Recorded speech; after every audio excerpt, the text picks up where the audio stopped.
আসসালামু আলাইকুম। আজকে আমি জানাবো আমার এই বাচ্চাগুলারে কিভাবে আমি ব্রোডিং করতেছি। আর আমার এই বাচ্চাগুলাই কি খাবার খাইছে আর কি মেডিসিন দিছি এ পর্যন্ত।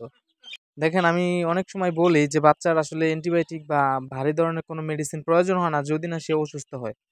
আর আপনারা যারা অ্যান্টিবায়োটিক বা মেডিসিন বেশি দিয়ে যারা মুরগির বাচ্চা ব্রোডিং করেন তারা লসের সম্মুখীন হন বেশিরভাগ।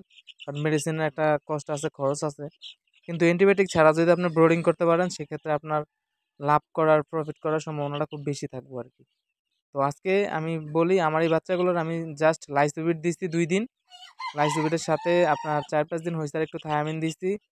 তারপর হচ্ছে আপনার হিমোকো পিএস, পানির পিএস যেটা এটা ব্যবহার করছি কন্টিনিউ। একটু করে দিছি।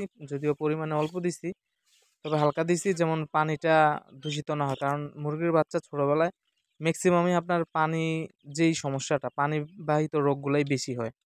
তো আপনারা একটু অল্প দিবেন, তবে হিমোকো পিএস বা এরকম বহুত পিএস আছে এগুলা পানির পিএস যেটাকে বলে, এগুলা দিবেন সেই ক্ষেত্রে মুরগিগুলার বাচ্চাগুলো অনেক সুস্থ এবং চঞ্চল থাকবে।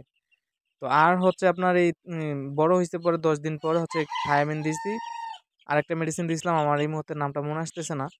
তো এই ২-৩ টা মেডিসিন দিয়েই আমি ইনশাআল্লাহ এই বাচ্চাগুলারে দেখেন খুব ফুরফুরা ঝরঝুরা।